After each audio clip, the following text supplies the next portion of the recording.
Kadang-kadang tengah malam telepon tiba-tiba berhenti. Terus dia ngomong, "Aku kalau malam nangis." Loh, kaget saya. Kok nangis? Iya. Kamu anak laki kok nangis? Saya bilang, kenapa? Saya bilang gitu.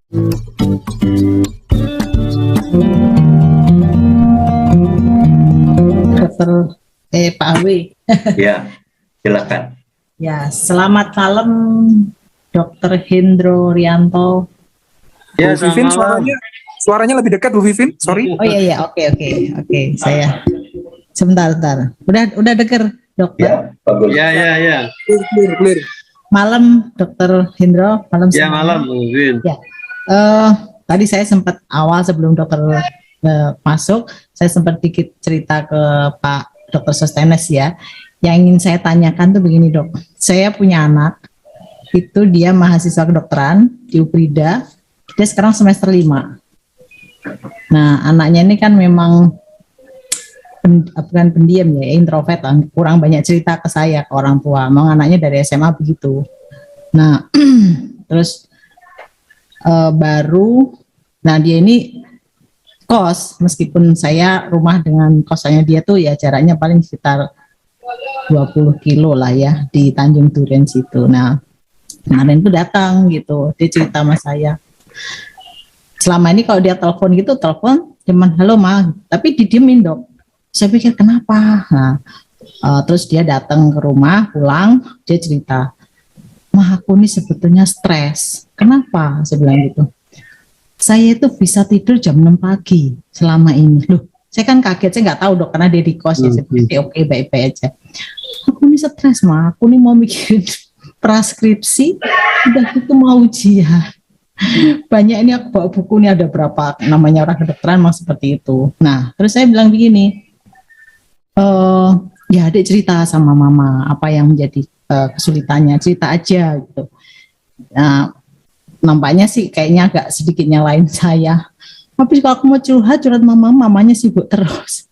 saya jadi kepikiran gitu loh, Dok. Jadi karena anak ini tertutup, setiap saya tanya tuh jawabnya cuman ya, gitu doang aja, Dok. Nah itu kira-kira gimana, Dok? Karena ya saya jujurnya agak sedikit khawatir juga, tapi kalau dari segi akademisnya memang anak ini ya puji Tuhan cukup lumayan, karena kemarin IPK-nya terakhir tuh 3,72 gitu. Saya juga kaget kok bisa bagus gitu. Cuman karena dia menghadapi bagaimana sulitnya ya, saya paham ya, karena memang kedokteran itu bukunya sak gombreng sekali ujian tebal-tebal.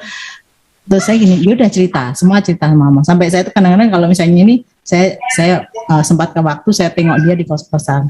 Cuman kadang-kadang di kos-kosan, "Mama jangan masuk gitu." Kira-kira gimana, Dok, cara menghadapi seperti itu? Anak saya ini kecil ini memang dari kecil saya jarang pegang ya dulu waktu, karena mungkin waktu itu saya sibuk banget. Perempuan ya? Laki, Dokter. Laki-laki. Oh, laki. Nah, dari kecil saya ingat memang waktu saya kerja, saya benar sering tinggalan keluar kota sampai dia kuliah itu, ya puji Tuhan itu pilihannya sendiri gitu loh, pilihannya sendiri, dan dia sih enjoy, makanya secara akademis bagus. Cuman kok kemarin tiba-tiba ngomong begitu, saya kaget, saya kurang apa nih, salah nih. Seperti itu, Dokter Hendro. Kira-kira menurut Dokter Hendro bagaimana sih, Dok, mancing dia biar dia juga terbuka? Dan ayahnya ada di mana? Ada, ayahnya ya sama ibunya ada di satu rumah, tidak di luar kota. Gitu, Dok. Enggak, kalau laki-laki itu biasanya loh ya, itu lebih dekat dengan ayahnya. Seharusnya begitu. Memang kecuali ada anak laki-laki yang istilahnya ya lebih lengket dengan ibunya, ya tidak apa-apa. Ya, kira-kira mana yang lebih dekat, itulah yang harus kita mencoba untuk difasilitasikan. Jadi kalau dengan Ibu Vivin yang dekat, ya silakan. Harus dilakukan suatu pendekatan tertentu. Problem kehidupan itu apa sih? Ya, kalau pelajaran tentu di sekolahan kan ada istilahnya dosen pembimbing. Ya, jadi artinya kalaupun ada masalah akademis, ya kamu harus sampaikan, ya lakukan pendekatan dengan dosen pembimbingnya, pasti akan dibantu gitu loh, ya. Nggak mungkin tidak, karena dosen pembimbing yang sudah ditunjuk tadi memang berkewajiban untuk membantu anak didiknya, ya. Segala sesuatunya, masa apapun, ya, karena di fakultas apalagi kedokteran nanti di sana akan ada kalau dosen pembimbingnya bukan merupakan suatu fak yang dia di psikiatri, dia akan mencoba mencarikan dosen-dosen psikiatrinya untuk mungkin melakukan konseling dan sebagainya itu. Jadi jangan dibiarkan memang kalau menurut saya. Apalagi dia sudah mulai berani mengungkapkan, ya, mengatakan stres itu aja sudah kita harus waspada. Iya. Ya, karena pengertian stres itu sebetulnya banyak. Ya, bisa ya mungkin tidak ada masalah, cuma masalah kecil-kecil atau sampai yang berat. Ya, itu konotasinya bisa seperti itu. Dan kalau saya sebagai psikiater tentu menangkapnya kalau orang mengatakan stres itu ya sudah ke arah depresi. Ya, kita harus hati-hati. Kita harus telusuri apakah betul seseorang ini depresi atau tidak. Ya, kalau betul depresi ya harus tanggulangi kan, tidak boleh dibiarkan. Ya, dengan psikoterapi, dengan kognitif terapi gitu. Menurut dokter sebaiknya apakah saya, jadi begini dok, memang kalau sama saya dekat dia, jadi kalau sama ayahnya tidak, karena dia masa kecil tuh tidak tinggal dengan papanya di luar kota, dan saya pun juga sibuk gitu. Itu ada masa lalu yang memang anak ini memang tidak saya pegang gitu loh dok. Jadi terus begitu ini kuliah, dia senang dengan kuliahnya, cuman kemarin kok kata-katanya gitu saya kaget, waduh kenapa nih. Nah terus akhirnya ya dia ketemu saya cuman sebentar tuh, ya dia peluk saya terus nggak boleh lepas gitu. Saya cerita, coba kamu cerita apa sama mama, saya bilang gitu kan, jadi jangan dipikir sendiri gitu. Kadang-kadang tengah malam telepon tiba-tiba berhenti, terus dia ngomong kalau malam nangis. Loh, kaget saya, kok nangis? Kamu anak laki kok nangis? Saya bilang kenapa? Saya bilang gitu. Nah itu ya agak banyaknya itu memang sedang persiapan transkripsi dan saya harus belajar banyak. Ya memang tugas kamu, saya bilang begitu dokter. Jadi sebaiknya seperti apa ya dok ya, untuk biar mancing dia banyak cerita ke saya gitu. Kadang-kadang saya juga agak sedikit worry sih. Ya harus harus luangkan waktu lah. Ya, luangkan waktu untuk berdiskusi lah. Ya, karena dia sudah mahasiswa, sudah dewasa, coba diajak diskusi yang lebih enak. Kira-kira masalahnya apa sih kok kamu merasa sering tertekan, nangis sendiri mungkin, ya, menghadapi persoalan kuliahnya atau persoalan yang lain kan gitu. Harus digali betul sampai nanti ketemu kira-kira permasalahannya apa. Kemudian kalau ibu bisa ya silakan, kalau enggak nanti kan diarahkan. Ya, topiknya apa ini? Problemnya apa? Ya. Kalau masalah mungkin remaja itu kadang-kadang percintaan, ya kita carikan yang ahlinya konseling kan gitu ya. Jadi supaya bisa lebih enak. Ya. Kalau masalah pendidikannya ya ke dosen pembimbingnya. Saya kira begitu. Ya, memang anak-anak introvert inilah yang seringkali ya sering terjadi masalah memang karena tertutupnya tadi. Sangat tertutup, sehingga kalau ada masalah pribadinya itu tidak pernah diungkapkan. Jadi semuanya dipendam sendiri, tiba-tiba meledak nanti suatu ketika begitu. Baik. Ya baik dokter. Ya itu aja sih dokter, terima kasih ya. Jadi saya agak waspada. Kemarin saya kaget banget kenapa kok sampai mesti lebih diperhatiin Bu Vivin. Betul. Ya. Di FK mana Bu? Kalau boleh tahu.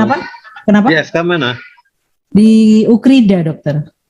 Ukrida. Oh iya. Dia kan ngambil transkripsinya tuh tentang mikrobiologi. Dia senang karena memang tentang apa? Mikrobiologi, untuk mikro ya. Dia suka dan memang dia bilang ini inceran saya, ya sudah jalan, saya bilang gitu. Iya, enggak apa-apa. Ya apa yang dia sukai saya ikutin gitu loh dok. Jadi ya sebaiknya memang begitu. Cuman memang ada apa ya, pas saya kalau dia telepon pas saya lagi sibuk gitu sebentar, saya suka gitu. Itu mungkin salah. Jadi kadang-kadang saya harusnya kayak gitu. Iya, diluangkan waktu lah ya. Benar-benar ya. Oke, baik. Baik Dokter Hendro, itu aja sih. Iya. Terima kasih ya Dokter. Kalau kesulitan betul ya boleh konsultasi ke psikiater di sana. Di Ukrida itu siapa ya? Siapa dok? Dokter Andri kalau nggak salah ya. Dokter Andri, ya nanti coba saya. Iya kalau nggak salah ya. Ya saya juga hati-hati dok bicara sama anaknya, nanti tiba-tiba. Ya memang. Mama ngapain ke dokter ini gitu? Ya memang. Ya itu kadang-kadang kami hati-hati karena memang anaknya. Konseling aja. Jadi kalau dikatakan konseling kan lain nanti. Iya. Kalau pastinya ya yang terima konseling ya, biasanya emang psikiater kan. Iya. Nah, makanya kemarin gini, aku mau liburan ke Bandung. Ya sudah pergi sana, saya bilang gitu. Jadi biarkan sama siapa teman-teman FK juga seangkatan udah pergi aja. Gitu. Jadi refreshing ya. Ya refreshing gitu. Ya udah pergi aja. Perlu di FK tuh berat sekarang ini. Betul. Pelajarannya cukup banyak dan ujiannya semua ujian nasional. Betul. Sangat berat ya. Saya lihat bukunya aja. Ini loh aku harus segini, di Sobota itu loh dok. Segini. Ya. Apalagi sekarang kan pandemi ya. Saya pun kan ngajar di Widya Mandala Surabaya ya. Itu juga nggak nyaman. Mahasiswa pun sulit untuk kontak dengan dosennya. Kita hanya lewat laptop saja. Betul. Ya gimana? Iya. Jadi nggak banyak mengenal begitu. Iya, beda banget ya dok ya sejak pandemi ini lumayan 2 tahun. Betul susah ini sekarang ini. Makanya kalau diarahkan aja ke dosen pembimbingnya. Ada nggak dosen pembimbingnya? Ya ada. Nah itu konselnya dengan itu dulu aja. Ya. Betul ya. Baik. Supaya lebih terbuka. Ya. Baik Dokter Hendro, terima kasih banyak. Ya. Ya, Pak HW, makasih dokter. Iya, Bu Vivin, saya juga kalau boleh tambahin, di sini banyak kan student suka tanya-tanya saya, ya, mereka itu kadang-kadang mengalami kesulitan untuk sekolahnya. Saya sampai bilang begini sama mereka, kalau sekolah kamu nggak mampu bukan berarti kamu gagal dalam hidup kamu, nggak apa-apa. Di cut juga nggak apa-apa saya bilang ya karena setiap manusia itu bisa beda-beda, jangan sampai kamu ya ada stres begini begitu. Mereka suka ngomong sama saya gitu. Iya. Mohon maaf Dokter Hendro, satu lagi dok. Makasih Pak Hawi. Saya itu coba mengarahkan dia kan suka aktif dengan perkumpulan teman-teman gereja ya. Terus ada ketuanya yang saya kenal. Saya senang setiap anak-anak saya punya teman itu saya selalu minta nomor kontaknya sehingga saya bisa komunikasi ada apa kan gitu kan. Nah kira-kira dok kalau saya menanyakan sharing sama ketuanya, ini ketua komselnya dia ya kalau di gerejanya dia, itu kira-kira lebih baik atau bagaimana dok? Saya takutnya nanti terus ikut nanyain ke anak saya namanya Fidel terus kayak gitu malah kok mama tanya-tanya sih lewat teman. Gimana dok? Ya. Saya juga hati-hati gitu. Kalau anaknya sensitif ya jangan dulu. Oh gitu. Ya. Jadi lebih baik begini, ibu yang menanyakan ke anaknya saja dulu. Oke. Ya kalau kamu di